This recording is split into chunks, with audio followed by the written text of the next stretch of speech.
मुझे मेरे दोस्त ने शहर के एक बहुत ही मशहूर कैफ़े में इनवाइट किया। मैंने तुरंत सोनिया को कॉल की, क्योंकि मैं अक्सर नाइट पार्टी में उसके साथ ही जाता था।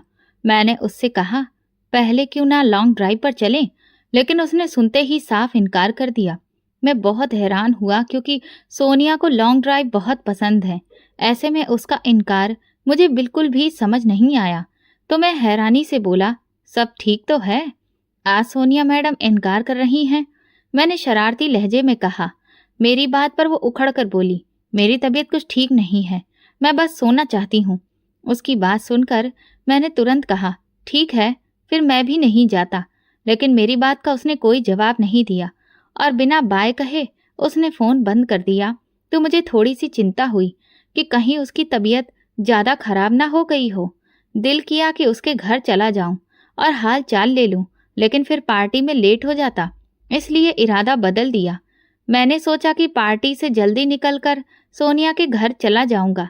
ये ख्याल मुझे बिल्कुल ठीक लगा और मैं अपनी तैयारी करने लगा। पार्टी शहर के बहुत ही अच्छे कैफे में रखी गई थी। जब मैं अपनी धुन में गाड़ी की चाबी उंगली में घुमाते हुए कैफे के अंदर दाखिल हुआ, तो रंग बिरंगी लाइटों के सैलाब में हल्की हल्की हंसी मजाक और खूबसूरत म्यूजिक ने मेरा मूड बहुत अच्छा कर दिया। पार्टी के माहौल में हर तरफ खुशबू फैली थी। म्यूजिक की रोमांटिक धुनें हवा में लहरा रही थीं और लोग बेफिक्र होकर एक दूसरे की कंपनी एंजॉय कर रहे थे। नाइट पार्टी मेरी जान थी। यही वजह थी कि मैं यहाँ आकर एकदम फ्रेश हो जाता था। मैं मुस्कुराते हुए बार काउंटर की तरफ जा ही रहा था कि अचानक मेरी नज़र कोने में खड़ी हुई सोनिया पर पड़ी। मैं चौंक गया। एक पल को लगा कि शायद ये मेरी गलत फहमी है। भला सोनिया इस पार्टी में कैसे आ सकती है? वो तो बीमार थी। उसने तो मुझसे ठीक से बात भी नहीं की थी और सोने जाने का कहकर फ़ोन बंद कर दिया था। वो यहाँ क्या कर रही है? मैं सोचते हुए अपने बालों में उंगलियां फेरने लगा और दोबारा उसकी तरफ देखा जहाँ वो खड़ी थी। वहाँ अब मुझे सोनिया के साथ समीर भी खड़ा दिखाई दिया। मेरे दिल की धड़कन तेज हो गई। वो समीर के साथ इतनी बेझिझक होकर बात कर रही थी कि मैं हैरान रह गया। इतनी खुश तो वो कभी मेरे साथ भी नजर नहीं आई थी जितनी समीर के साथ नजर आ रही थी। बात बात पर जोर जोर से हंस रही थी और ठहाका लगा रही थी। उन्हें इस तरह साथ देखकर मुझे बहुत तेज गुस्सा आने लगा। कुछ सेकंड पहले जो पार्टी की रंगीनियां मुझे अच्छी लग रही थीं, अब वे सब मेरी आंखों के सामने धुंधली पड़ गई थीं और ये सब सिर्फ सोनिया की वजह से हुआ था।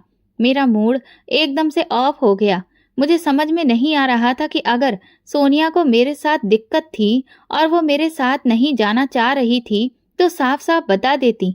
इस तरह मुझसे झूठ बोलने की क्या जरूरत थी? वो अच्छी तरह से जानती थी कि मुझे सबसे ज्यादा नफरत झूठ से है। मैंने हमेशा सोनिया को ये बात समझाई थी कि सच बोलकर चाहे जितना मेरा नुकसान कर देना, मगर मुझसे कभी झूठ मत बोलना।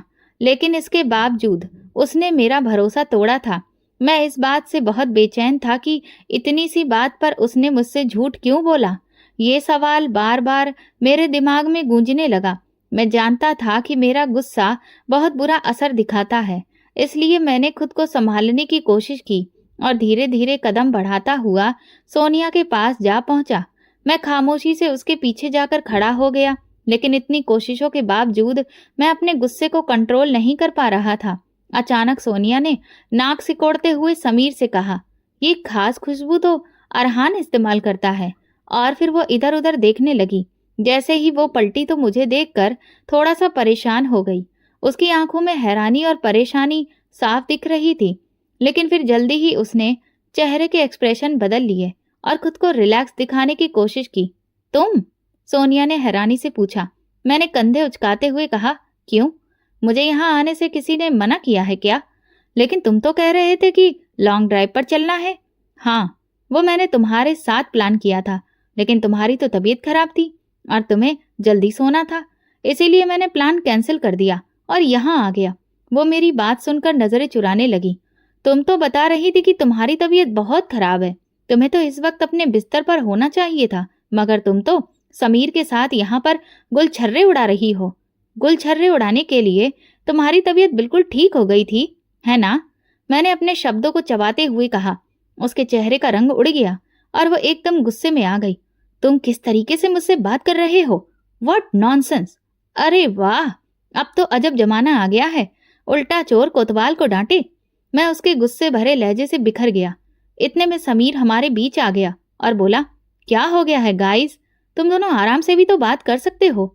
मगर मैं गुस्से से उसकी तरफ पलटा और उसकी आंखों में आंखें डालकर बहुत तैश में बोला, बेहतर होगा कि तुम हमारे बीच से निकल जाओ, वरना।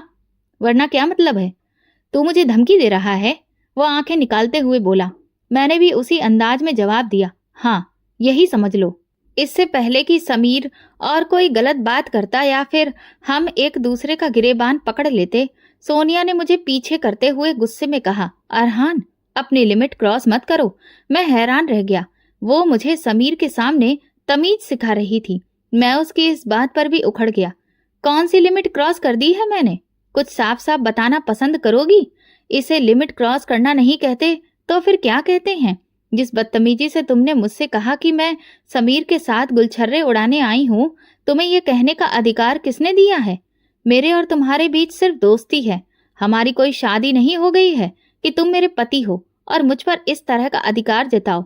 और ना ही मैं तुम्हारी कोई प्रॉपर्टी हूँ कि तुम्हारी मर्जी के बिना कहीं जा नहीं सकती। मेरा दिल करेगा तो मैं किसी से भी बात करूंगी, पार्टी में जाऊंगी, हर जगह। तुम्हारा छल्ला बनने का मुझे कोई शौक नहीं है। आइंदा जब मुझसे बात करो तो सोच समझ कर किया करो कि किससे बात कर रहे हो। सोनिया की ये बात सुनकर मैं संजीदा अंदाज में हंसते हुए बोला, तुम्हें तो बहुत बड़ी बड़ी बातें करनी आती हैं। मेरे ख्याल में अगली बार कॉलेज की डिबेट में जरूर हिस्सा लेना चाहिए। लेकिन मेरी बात का जवाब देने की बजाय सोनिया चुपचाप दूसरी ओर देखने लगी। इतने में समीर ने सोनिया से कहा, क्यों ना हम रूफ पर चलें, वहां अच्छी हवा चल रही है। लेकिन सोनिया ने तुरंत मना कर दिया, नहीं, मैं यहीं ठीक हूँ। समीर कंधे उचकाकर वहां से चला गया। न जाने क्यों सोनिया का उसका इनकार करना मुझे बहुत अच्छा लगा। मेरे दिल में जो उसके लिए गुस्सा था वो अचानक खत्म हो गया। मैं उसे फिर मनाने की कोशिश करने लगा, लेकिन वो मुंह फुलाए नाराज खड़ी रही। मैंने उसे समझाते हुए कहा, मैं भी तुम्हें अपनी दोस्त की तरह ही समझता हूँ, इसीलिए तुम्हारी फिक्र करता हूँ। तुम जानती हो कि मेरे दिल में तुम्हारे लिए क्या क्या एहसास और जज्बात हैं। फिर भी तुम मुझे परेशान करती हो। अगर तुम्हें पार्टी में आना ही था तो मुझसे झूठ बोलकर, धोखा देकर आने की क्या जरूरत थी? सोनिया की आंखों में शोले भड़क उठे। क्या फिजूल बातें कर रहे हो अरहान? मैं तुम्हें क्यों धोखा दूंगी? मेरा बस मूड बन गया तो चली आई। मैंने एक पल रुक कर कहा, तो फिर तुम मुझे भी साथ चलने के लिए कह सकती थी, लेकिन तुम तो समीर के साथ आई थी। ये बात मुझे अच्छी नहीं लगी। क्यों? इसमें क्या बुरा लगने वाली बात है? वो और ज्यादा गंभीर होते हुए बोली, ये मेरी जिंदगी है, इसे जैसे चाहूं जीऊंगी। न जाने क्यों उसकी आंखों में एक अजीब सी बगावत नजर आई और मैं चुप हो गया, क्योंकि मैं उसे खोना नहीं चाहता था। लेकिन ये भी सच था कि मैं उसे किसी और के साथ नहीं देख सकता था। सोनिया ने गहरी सांस ली और बोली, देखो अरहान, एक बात गांठ बांध लो, आइंदा जब मुझसे कोई बात करना तो सोच समझ कर करना। उसकी बात सुनकर मैं अपना आपा फिर से खोने लगा। अगर तुम चाहती हो कि मैं सोच समझकर बात करूं, तो तुम भी अपने दोस्तों का चुनाव ठीक से करो। ये शहरी टाइप लड़कों के साथ हंसी मजाक बात करना, इन सब से बचो। अच्छा, अब तुम मुझे बताओगे कि मुझे किससे बात करनी है और किससे नहीं? वो गुस्से से बोली, ये तुम्हारी बहुत बड़ी भूल है अरहान। ये कहकर उसने टेबल से अपना पर्स उठाया और आगे बढ़ गई। मुझे लगा जैसे मेरी जान निकल गई हो। मैं समझ चुका था कि अब हमारे बीच बात बहुत ज्यादा बढ़ चुकी है। हालांकि इसमें गलती उसी की थी, लेकिन वो मानने को तैयार ही नहीं थी। मेरा गुस्सा और बढ़ने लगा। मैं तुरंत उसके पीछे भागा और उसे रोकने की कोशिश की। कहाँ जा रही हो? अब आ ही गई हो तो पार्टी एंजॉय करके ही चलते हैं। लेकिन वो मेरी बात अनसुनी करती हुई बाहर निकल गई। उस वक्त मुझे एहसास हुआ कि शायद मैं कुछ ज्यादा ही आगे बढ़ गया था।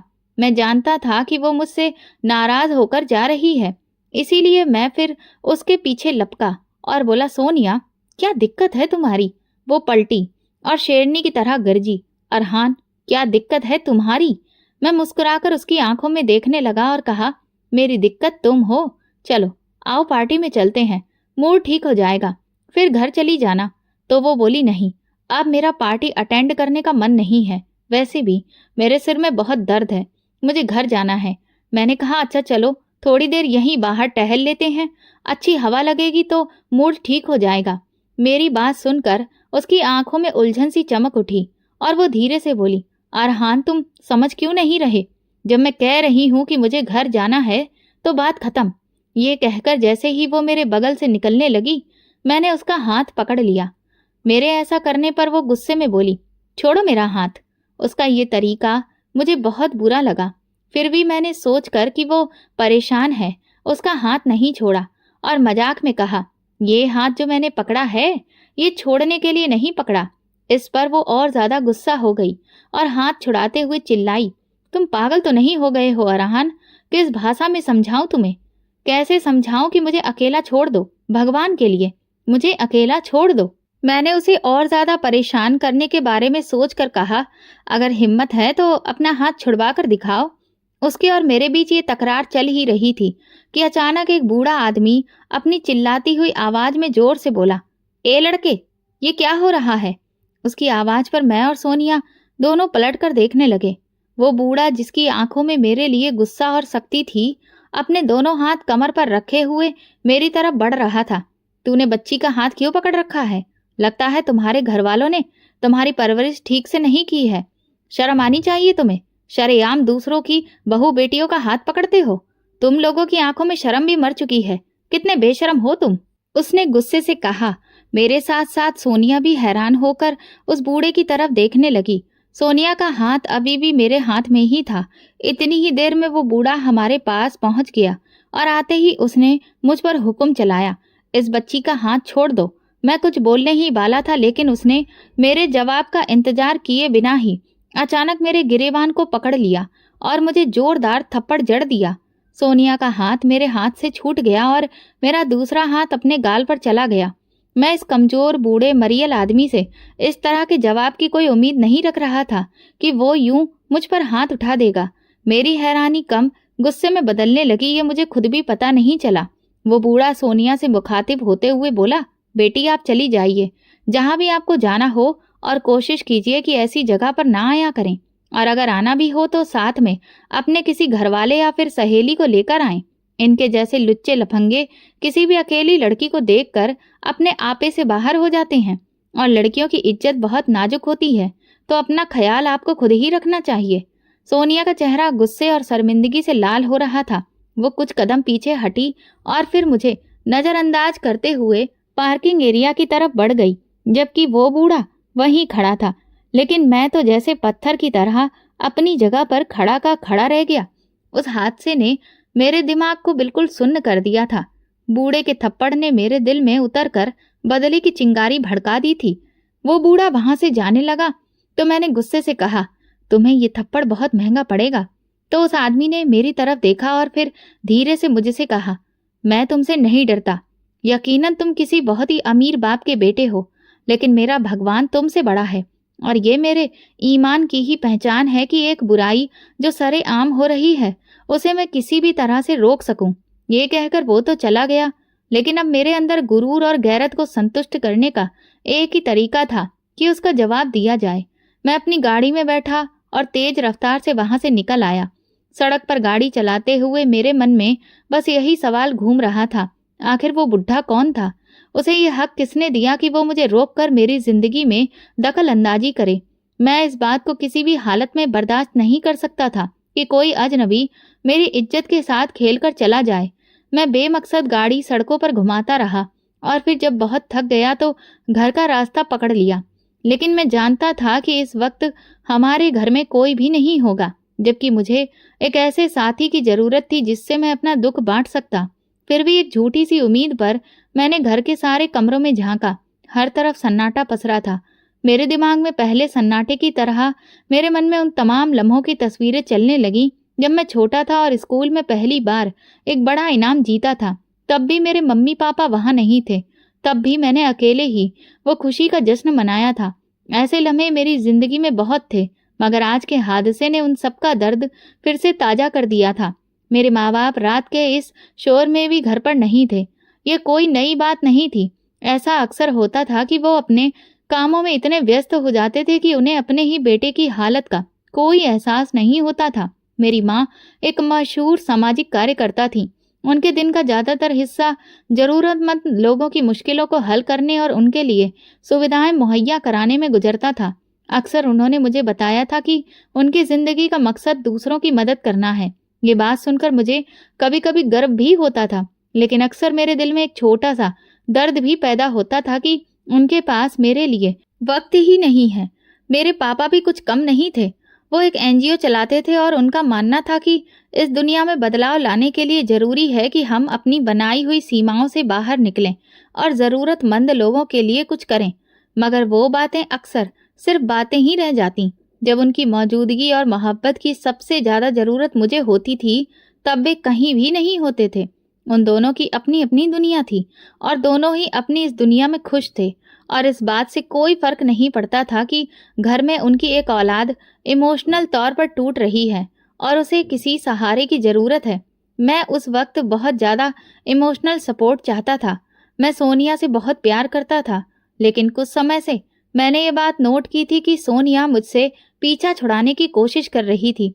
वो मेरी मोहब्बत का जवाब मोहब्बत से नहीं देती जैसे पहले दिया करती थी, और मुझे यही समझ नहीं आ रहा था कि वो ऐसा क्यों कर रही है। अगर अभी इस वक्त मेरे माँ बाप मेरे लिए अवेलेबल होते तो मैं उनसे सलाह लेता कि मुझे इस मोड़ पर क्या करना चाहिए। एक ऐसी लड़की जिसे मैं दिलो जान से चाहता हूँ, जिसके बिना रहने के बारे में मैं सपने में भी नहीं सोच सकता, वो अब मेरे अलावा किसी और से बात करने में ज़्यादा ध्यान दे रही है, और यही बात मेरे लिए बर्दाश्त करना मुश्किल हो रहा था। और आज तो दो दो बातें मेरे लिए बर्दाश्त से बाहर हो गई थीं। एक सोनिया का व्यवहार जो मेरी समझ से ऊपर जा रहा था, और दूसरा वो बुढ़ा जिसने मेरे मुंह पर थप्पड़ मारा, ये जाने बिना कि मैं कौन हूं या सोनिया के साथ मेरा कितना करीबी रिश्ता है। उस आदमी का थप्पड़ याद आते ही मेरा हाथ अपने आप ही मेरे गाल पर चला गया, लेकिन मुझे अचानक एक पल को ख्याल आया कि वो आदमी तो एक अजनबी था। उसे मेरे और सोनिया की नज़दीकियों के बारे में कुछ भी नहीं पता था। उसे नहीं पता था कि हम कितने अच्छे दोस्त हैं, और मैं मजाक मजाक में ही उसका हाथ पकड़ के रखा था।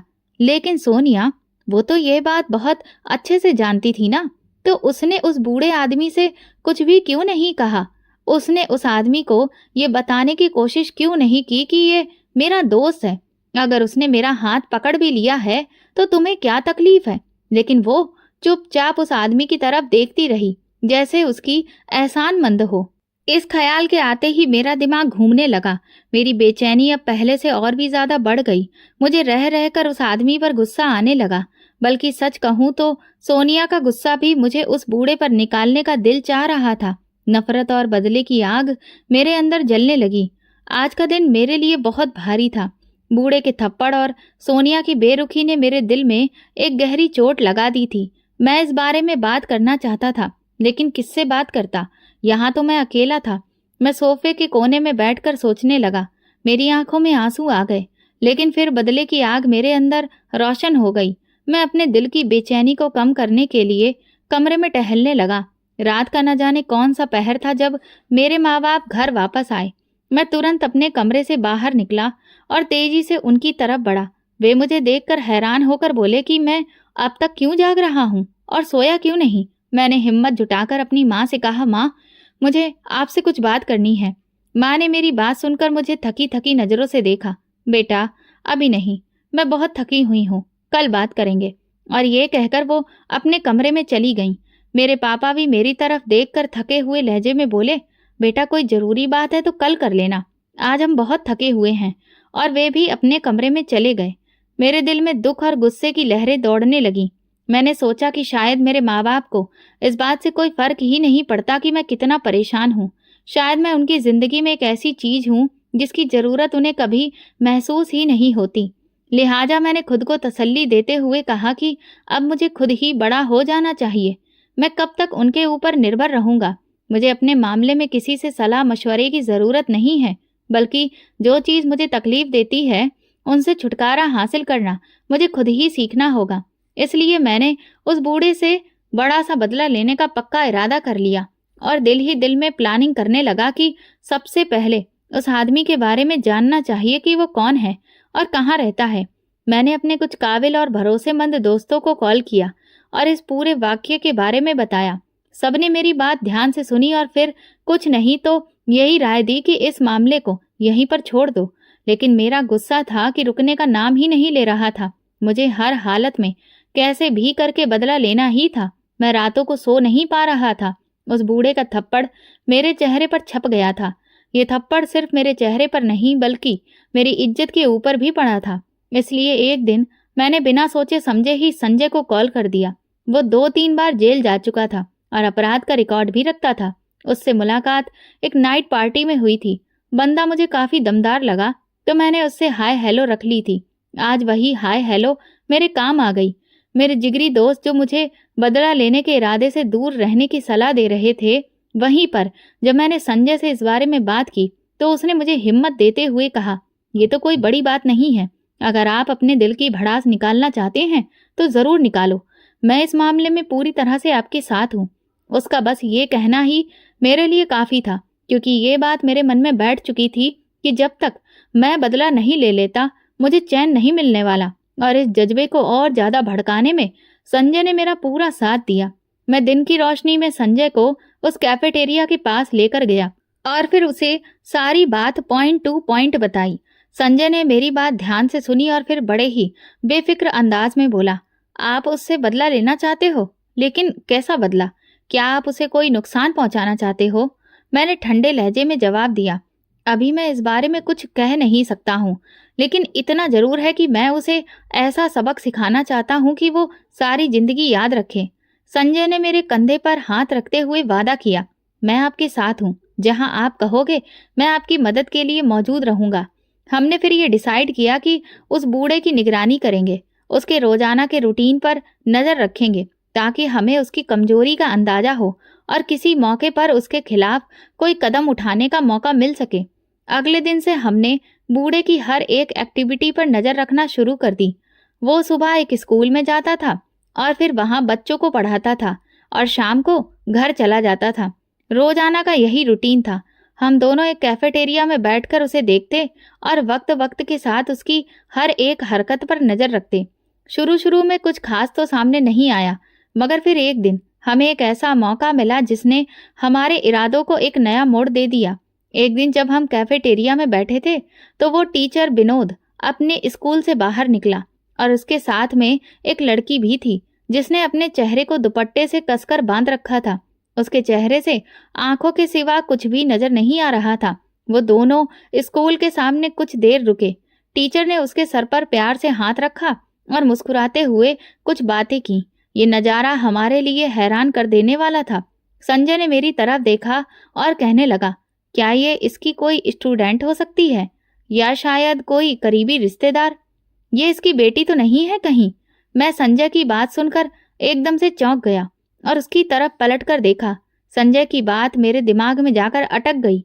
मैंने दोबारा पलटकर लड़की की तरफ देखा। वो अब उसके पास से जा चुकी थी और बस स्टॉप की तरफ उसने रास्ता मोड़ लिया। टीचर की बेटी, मैंने धीरे से कहा। अगर ये लड़की टीचर की बेटी है तो फिर बदले का इरादा तो साफ हो गया ना।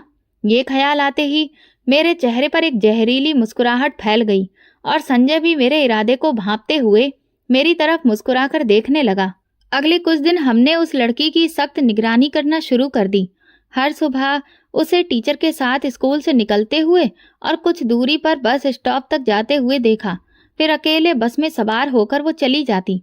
हमने वक्त नोट कर लिया था कि वो कब यहाँ से गुजरती है और कब हमें उसे अपने कब्जे में लेना है। उस टीचर विनोद के थप्पड़ ने मेरे अंदर एक ऐसी आग भड़का दी थी जिसे बुझाने का भी एक ही रास्ता था कि किसी तरह उसकी बेटी के साथ मुलाकात और जान पहचान बढ़ाई जाए और उसे फिर मोहब्बत के जाल में फंसाकर उसे ऐसा बदला लिया जाए कि वो टीचर दोबारा किसी के भी मुंह पर थप्पड़ मारने की हिम्मत भी ना करे। 1 हफ्ते की कड़ी निगरानी से मैं ये बात तो समझ गया था कि टीचर इस स्कूल के बगल में ही रहता है और उसका परिवार भी यहीं पर है और ये लड़की जिसे इसका गहरा रिश्ता है वो यकीनन इसकी बेटी ही होगी, क्योंकि ये लड़की जब सुबह निकलती थी तो शाम को वापस उस स्कूल में आती जाती रहती थी और वो भी उनके साथ ही रहती थी। इसके अलावा मैंने उन दोनों बाप बेटी को कहीं और भी आते जाते नहीं देखा। अब मुझे सिर्फ ये जानना था कि वो लड़की कहाँ जाती है, क्या करती है और उसका रूटीन क्या है। मैंने ये भी महसूस किया कि वो बहुत मासूम और खामोश स्वभाव की लड़की थी। शायद उसने कभी किसी गैर इंसान से बात भी नहीं की हो। यही तो वो बात थी जो मुझे उस लड़की की तरफ खींच रही थी। मैंने उसके मामले को जब अच्छी तरह से समझ लिया तो मेरी जान में कुछ बातें आईं, जिनमें से ये एक थी कि वो एक गर्ल्स स्कूल में टीचर है और रोज सुबह वहीं पर पढ़ाने के लिए जाती है और शाम से जरा पहले वो अकेली वापस आ जाती है। एक दिन जब मैंने उसे अपने स्कूल जाने के लिए निकलते देखा तो मैं भी उसके पीछे पीछे चलने लगा और उसे एक दो आवाज दी। उसने पलटकर देखा, मगर किसी भी बात का जवाब दिए बिना ही वो तेज तेज कदमों से चलती रही। उसके इस तरह से खामोश रहने और नजरअंदाज करने से मेरे अंदर गुस्सा और ज्यादा भड़क गया था। मैं सोचने लगा कि आखिर मैं कब तक इस तरह से इसके पीछे पीछे भागता रहूंगा। संजय ने भी एक दिन परेशान होकर मुझसे कहा कि इस मामले का कुछ और हल भी तो निकल सकता है, लेकिन इस पर मेरा दिल नहीं माना। लेकिन एक दिन जब अपने घर से निकली वो और अपने रोज के रास्ते पर जाने की जगह वो एक गली में मुड़ गई जिसका दूसरा सिरा बाजार की तरफ जाता था, तो मैं ये देखकर बहुत खुश हो गया कि आज वो बाजार जा रही है। यकीनन आज तो मुझे उससे बात करने का ज्यादा मौका मिल जाएगा। मैं भी धीरे धीरे उसका पीछा करने लगा। मेरे देखते ही देखते वो एक कॉस्मेटिक की दुकान के अंदर चली गई, तो मैं दुकान से बाहर ही लगकर खड़ा हो गया और उसके बाहर आने का इंतजार करने लगा। जब वो कुछ जरूरी चीज लेकर दुकान से बाहर निकली तो मैंने मौका देखकर उसके सामने जाकर कहा, हेलो, मैं आपसे कुछ बात करना चाहता हूँ।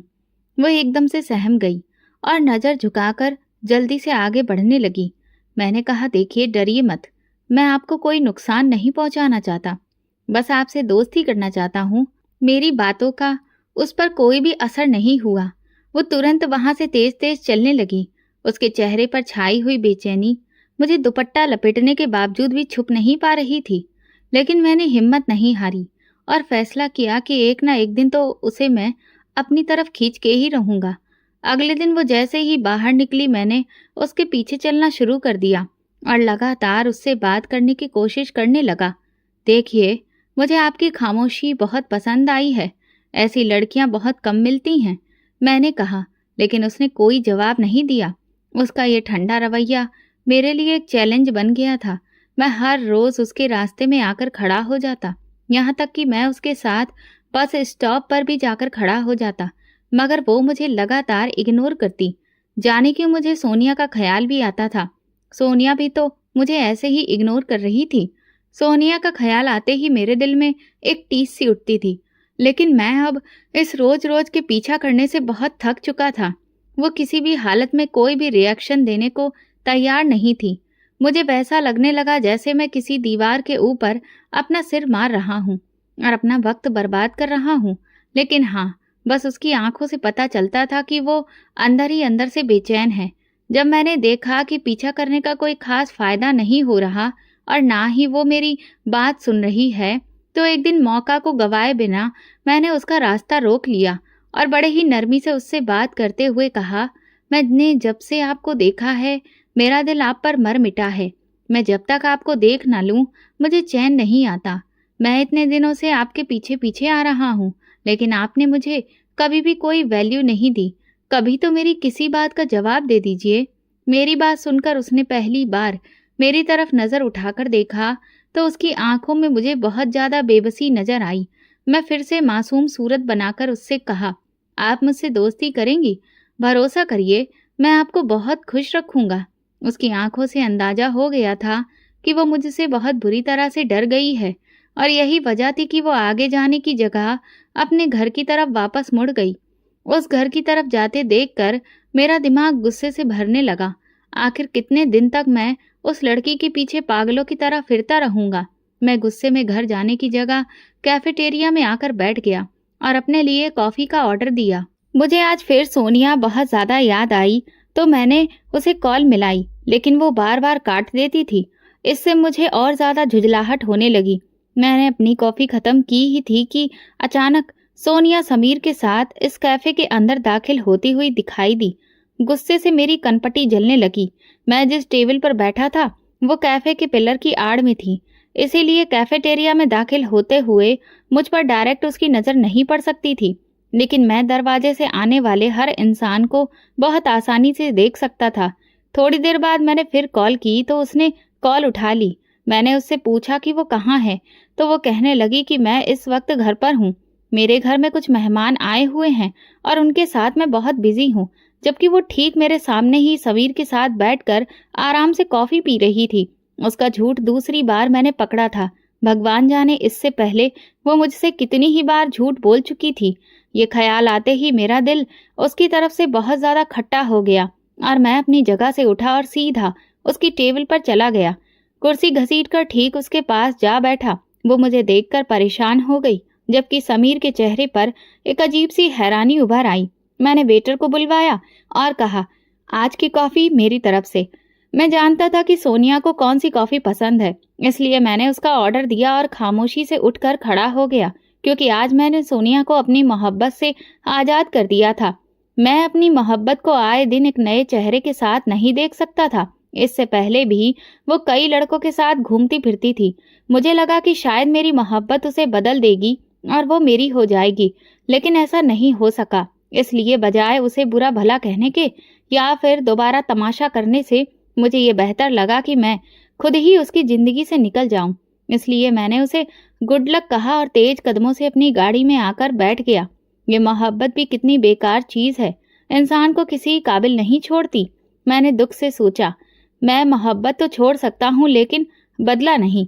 स्कूल के सामने खड़े उस बूढ़े को देखकर मेरे अंदर फिर से आग सुलगने लगी, तो मैंने तुरंत संजय को कॉल मिलाया और उससे कहा, मैं जिस इरादे पर काम कर रहा था अब वो मुझे कामयाब होता हुआ दिखाई नहीं दे रहा है।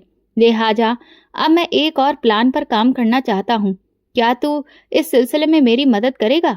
तो संजय ने हाँ बोल दिया, क्योंकि अब मुझे इतना समझ आ गया था कि ये लड़की उसी आदमी की बेटी ही थी जो मेरे मोहब्बत के जाल में तो फंस नहीं रही थी, बल्कि उल्टा अब तो ऐसा हो रहा था कि बस स्टॉप तक उसके साथ उसका कोई ना कोई भाई या फिर वो बूढ़ा खुद जाता था, और वापसी पर भी जब वो बस स्टॉप पर उतरती तो उनके घर का कोई ना कोई उसे लेने के लिए आया होता था। यकीनन उसने अपने घर में कोई ना कोई ऐसी बात जरूर की थी जिसकी वजह से अब कोई ना कोई उसके साथ आने जाने लगा था। मैं भी उसका पीछा करते करते थक गया था, क्योंकि सोनिया की मोहब्बत में भी मैं इसी तरह से दौड़ता रहा था। इसलिए मैंने संजय से कहा, अब मैं इस लड़की को अगवा करना चाहता हूँ, और ये कैसे करना है इसका प्लान तू बना, क्योंकि मेरा दिमाग अब काम नहीं कर रहा है। तो उसने मेरे कंधे पर हाथ रखकर कहा, आप बिल्कुल भी फिक्र ना करें, आप सब कुछ मुझ पर छोड़ दीजिए। बस इतना बता दीजिए कि उसे लेकर कहाँ पर आना है। तो मैंने उसे अपने फ्लैट की लोकेशन समझाई और कहा, किसी भी तरह से लड़की वहां पहुंच जानी चाहिए। उसने कहा, ठीक है, आपका काम हो जाएगा। अगले दिन वो जैसे ही स्कूल से निकली और बस स्टॉप की तरफ बढ़ने लगी, मैंने संजय को इशारा किया। हमने उसका पीछा किया और जैसे ही वो अकेली हुई, मैं पीछे से जाकर उसके मुंह पर हाथ रख दिया और संजय ने उसे मजबूती से पकड़कर गाड़ी की पिछली सीट पर फेंका। ये कुछ सेकंड की ही कार्रवाई थी, लेकिन उस बूढ़े की नजर में आ गई। वो तुरंत गाड़ी की तरफ लपका, लेकिन इस दौरान मैंने गाड़ी स्टार्ट कर दी और तेजी से आगे बढ़ा दी। हम दोनों ने मास्क पहने हुए थे, इसलिए उस आदमी का हमें पहचान पाना तो सवाल ही नहीं था। इसलिए हम उसकी तरफ से बेफिक्र थे। मैं उस लड़की को बेहोशी की हालत में फ्लैट के अंदर लेकर आया। संजय जा चुका था और अब फ्लैट में मैं और वो लड़की बिल्कुल अकेले थे। वो आधी बेहोशी की हालत में बेड पर लेटी हुई थी, लेकिन भगवान जाने कि मैं अब तक उसके करीब क्यों नहीं जा पा रहा था। मैं उसके होश में आने का इंतजार करने लगा। थोड़ी देर गुजरी कि धीरे धीरे उसके शरीर में हरकत होने लगी, तो मैं अलर्ट हो गया। वो धीरे धीरे होश में आ रही थी। मैं तुरंत पानी लेने किचन में गया और जैसे ही कमरे में वापस आया तो मेरे कदम जैसे किसी ने जकड़ लिए। मैंने आज तक इतनी खूबसूरत लड़की कहीं नहीं देखी थी। उसके चेहरे से उसका दुपट्टा हट चुका था और वो बहुत तेज तेज सांस ले रही थी। उसकी हिरनी जैसी आंखों में डर था और वो अपने दाएं बाएं नजरें घुमाकर ये जानने की कोशिश कर रही थी कि वो कहाँ है। वो बार बार अपना सिर पकड़ लेती थी। यकीनन इस वक्त उसका सर घूम रहा था। मैं दरवाजे के पास खड़ा उसके खूबसूरत चेहरे के दीदार में इतना खो गया था कि मेरे खुद के होश काम करना ही छोड़ चुके थे। जैसे ही उसकी नज़र मुझ पर पड़ी, वो एकदम से सिमट कर बैठ गई और रोने लगी। फिर उसने अपने दुपट्टे से अपने चेहरे को फिर से ढक लिया, तो मैंने तुरंत अपनी नज़रें नीचे कर ली। पता नहीं क्यों उस वक्त मेरे दिल में ख्याल आया कि इस लड़की को मुझसे डरना नहीं चाहिए। ये ख्याल आते ही मैंने दोबारा उसके चेहरे की तरफ नहीं देखा। पानी लाकर बेड के पास टेबल पर रखा और खामोशी से कमरे से बाहर जाने लगा ताकि मेरे चले जाने पर वो थोड़ा रिलैक्स हो जाए। लेकिन मैं दरवाजे के पास पहुंचा ही था कि उसने मुझे आवाज़ दी, कौन हो तुम? वही ना जो मेरा रास्ता रोज रोकते थे। तो मैं पलटकर उसकी तरफ देखा। उसने खुद को और अच्छे से दुपट्टे से लपेट लिया, लेकिन उसकी नीली आंखें जो डर से भरी थीं, अब आंसुओं से लबालब भर चुकी थीं। उसकी आंखों में आंसू देखकर मेरा दिल कटसा गया। मैंने धीरे से सिर हिलाकर कहा, हाँ मैं वही हूँ। तुम तो मुझसे मोहब्बत के दावे करते थे ना। तुम्हारे लिए क्या मोहब्बत का मतलब यही है कि अगर कोई मना कर दे तो उसे जबरदस्ती उठाकर बेइज्जत कर दो? वो बहुत ही कड़क लहजे में बोली। तो मैं उसकी खूबसूरत आवाज सुनकर शर्मिंदा सा हो गया। सच्चाई ये नहीं है, मैंने तुरंत गंभीर लहजे में धीरे से कहा। तो उसकी आंखें हैरानी से फैल गईं और वो बेड से उतरकर दीवार का सहारा लेकर खड़ी हो गई। अच्छा तो फिर बताओ हकीकत क्या है? मैंने उससे कहा, मुझे बदला लेना था, ये उसी का नतीजा है। तो वो हैरान होकर मेरी तरफ देखती रही। बदला? किससे लेना था तुम्हें? मैंने नजरें उठाए बिना दूसरी तरफ देखते हुए कहा, तुम्हारे बाप ने मेरे मुंह पर थप्पड़ मारा था, इसीलिए मैंने ये फैसला किया था कि तुम्हारे बाप को इस थप्पड़ का मजा जरूर सिखाऊंगा। वो मेरी बात सुनकर डर से कांपने लगी। फिर उसने कमरे से भागने की कोशिश की तो मैंने उसे पकड़ लिया और गुस्से से कहा, खबरदार जो इस कमरे से बाहर निकलने की कोशिश की, वरना मुझसे बुरा कोई नहीं होगा। वो जोर जोर से पागलों की तरह चिल्लाने लगी। मुझे उस पर इतना गुस्सा आया कि मैंने अपना हाथ उसके मुंह पर थप्पड़ मारने के लिए उठाया ही था कि उसने अपने नाजुक हसीन हाथ मेरे आगे जोड़ दिए। मुझे जाने दो, मुझ पर तरस खाओ, मैं पहले ही बहुत दुखों की मारी हूँ। तुम जिसे मेरा पिता समझकर मुझसे बदला ले रहे हो, वो मेरे पिता नहीं हैं, बल्कि मेरे चाचा हैं। मेरे माँ बाप तो एक हादसे में इस दुनिया को छोड़कर चले गए थे। मैं एक अनाथ लड़की हूँ। पहले ही मेरी चाची मेरी वजह से चाचा से बहुत लड़ती रहती है कि इसे घर से निकाल दो, हम अपने बच्चों का खर्चा उठाएं या फिर इसका। वो मुझे बहुत परेशान करती हैं और अब इस घटना के बाद तो उन्हें एक और मौका मिल जाएगा। प्लीज मुझे वहां छोड़ आओ, अभी किसी को कुछ भी पता नहीं चला होगा। मैं पलटकर उसकी तरफ देखने लगा। उसकी नीली आंखों में एक उम्मीद थी कि मैं उसकी बात मान जाऊंगा। उसकी और मेरी जिंदगी एक जैसी थी। वो बिना माँ बाप के पली थी और मैं माँ बाप के होते हुए भी अकेला पला था। हमारी कहानी लगभग एक जैसी थी। शायद इसी वजह से मेरे दिल में बदले की आग ठंडी पड़ गई। मैंने कहा, ठीक है चलो, मेरे साथ चलो। मैंने उसे गाड़ी में बिठाया और इज्जत से उसके घर जाकर छोड़ दिया। फिर खुद कैफेटेरिया चला गया। लेकिन मैं नहीं जानता था कि मेरी वजह से उस लड़की पर अब क्या कयामत टूटेगी। मैं अभी वहां पर बैठा ही था कि तभी अचानक मुझे तेज तेज चीखने चिल्लाने की आवाज सुनाई दी। जब मैंने पलटकर पीछे देखा तो वहां का नजारा देखकर मेरे होश उड़ गए। उस लड़की की चाची ने उसे बहुत जोर से धक्का देकर घर से बाहर फेंक दिया था। वो लड़की धड़ाम से जाकर बाहर गिरी, जिससे उसकी बांह छिल गई और खून निकलने लगा। वो घर के बाहर गिरी पड़ी थी और तभी उसकी चाची ने एक छोटा सा थैला उसके मुंह पर फेंका। वो बहुत बुरी तरह से रो रही थी और घर के अंदर जाने की कोशिश कर रही थी, लेकिन उसे फिर से किसी ने धक्का देकर बाहर फेंक दिया। कॉफी का पहला घूंट लेते हुए जब मेरी नजर उस पर पड़ी तो मेरे पैरों तले से जमीन खिसक गई। हे भगवान, ये लड़की दरवाजे पर इस तरह से पड़ी हुई रो क्यों रही है? अभी तो ठीक ठाक अंदर गई थी। क्या इसके चाचा ने इसे अंदर नहीं आने दिया? मैं तुरंत कैफेटेरिया से बाहर निकला कि तभी मैंने उसकी चाची को उसे पीटते हुए देखा। वो चिल्ला चिल्ला कर उसे पीटते हुए कह रही थी, खबरदार जो मेरे घर में कदम रखने की कोशिश भी की और यहाँ आस पास भी नजर आई, जिसके साथ मुंह काला करके आई है, वापस उसी के पास चली जा। मेरी भी जवान बेटियां हैं, मैं तेरी वजह से उनका भविष्य दाव पर नहीं लगा सकती।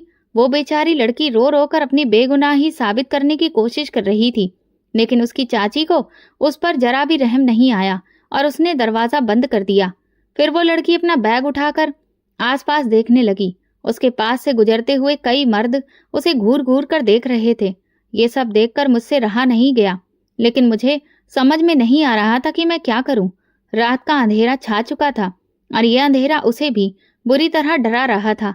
वो अंधेरे रास्ते की तरफ निकल गई। शायद उसे पता भी नहीं था कि वो कहाँ जा रही है। मैं भी उलझन में वहीं खड़ा रहा और सोचने लगा कि ये सब क्या हो गया। मैं अभी अपनी सोच में डूबा ही हुआ था कि तभी अचानक सड़क से एक तेज रफ्तार गाड़ी निकली और उसमें से लड़कों के हूटिंग करने की आवाजें आ रही थीं। मैंने जैसे ही उन्हें देखा, मैं पहचान गया। इनमें से कई लड़के उन क्लब्स में आते थे जहां मैं जाया करता था, और ये लड़के शरीफ नहीं थे। ये लड़कियों के साथ सिर्फ टाइम पास करते थे और उन्हें खिलौना समझते थे। वो उसी रास्ते की तरफ गए जिधर वो लड़की कुछ देर पहले गई थी। ये देखकर न जाने क्यों मेरे शरीर में अचानक से बिजली दौड़ गई और मैं भी अपनी गाड़ी में बैठकर उस रास्ते पर निकल गया। जैसे ही मैं कुछ दूर पहुंचा, सामने का नजारा देखकर मेरे होश उड़ गए। वो लड़के उस लड़की को जबरदस्ती अपनी गाड़ी के अंदर खींच रहे थे और वो अकेली ही उनसे खुद को बचाने की कोशिश कर रही थी। मैं तुरंत गाड़ी से निकला और उनमें से दो के मुंह पर कसकर घूंसा जड़ दिया, जिससे वे घबरा गए। और ये सोचकर कि कहीं उनकी करतूत पुलिस तक न पहुंच जाए, तुरंत गाड़ी में बैठकर वहां से भाग खड़े हुए। वो लड़की वहीं सड़क पर बैठ गई और फूट फूट कर रोने लगी। मैंने उससे कहा, मैं जानता हूं कि ये सब मेरी वजह से हुआ है, इसीलिए तुम प्लीज मुझे एक मौका दो। मैं ही इस सब को ठीक कर दूंगा। शायद उसके पास भी अब और कोई सहारा नहीं था, इसलिए जब मैंने उसका बैग उठाया तो वो चुपचाप मेरे साथ आकर गाड़ी में बैठ गई।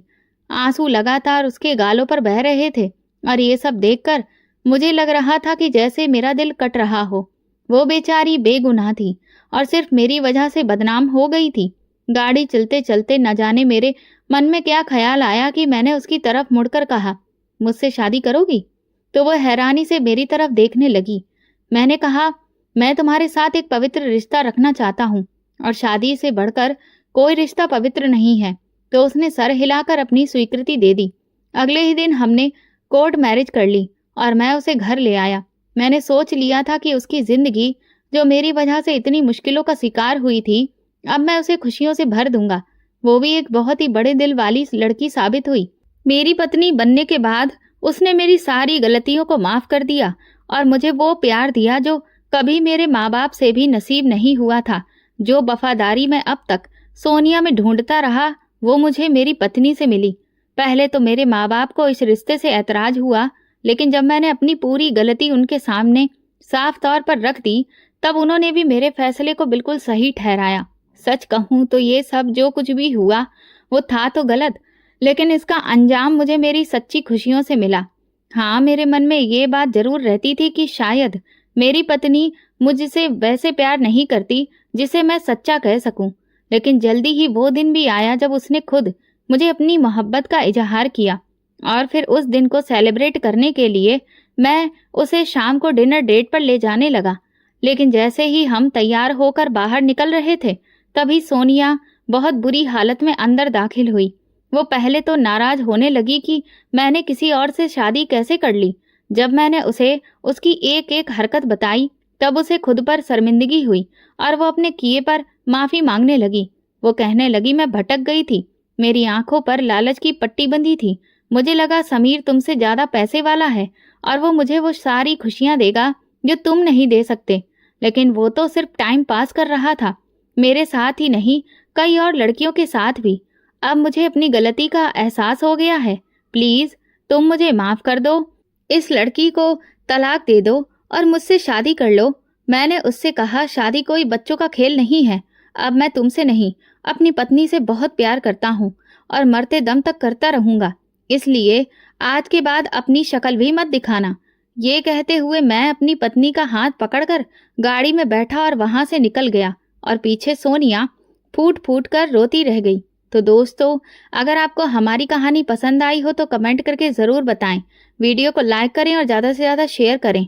अगर आप मेरे चैनल पर नए हैं तो नोटिफिकेशन बेल को ज़रूर दबा दें ताकि अगली अपडेट सबसे पहले आपको मिले। धन्यवाद।